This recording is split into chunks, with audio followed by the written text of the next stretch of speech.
Hello, Mrs. Blake. Kurt Adams didn't expect this day to ever come. Recognition of the abuse he suffered as a child at an Indian day school. That's 50 years ago, and I could still remember it like it was yesterday, He got to watch online as Ottawa promised compensation. Students who attended these schools were subject to sexual, physical, and psychological abuse and forced to abandon their language and culture.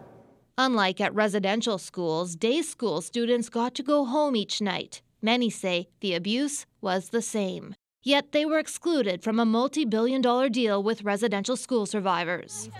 In 2009, Gary McLean pushed forward a class action lawsuit for compensation. In my case, I also got sexually abused and it happened during the day. Today, he stood on Parliament Hill for the news, a $200 million package for healing, education, language, and culture. Details on individual payouts for survivors and their families won't come until the new year.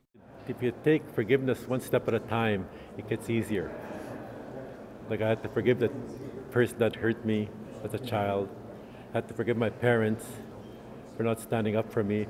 Adams remembers how he was ridiculed and strapped by teachers for speaking his native language, Nakota. They were there to teach us about the Bible and about God and stuff, and I remember thinking, like, how can there be a God and let this happen to us? How can there be a God and allow this to happen to me? Adams is a bit worried, though, about what some survivors will do with the money when they get it. If you're an alcoholic, if you're a drug abuser, and all of a sudden you get $100,000, well, your first thing you do, you're not going to go and look for a counselor to help you.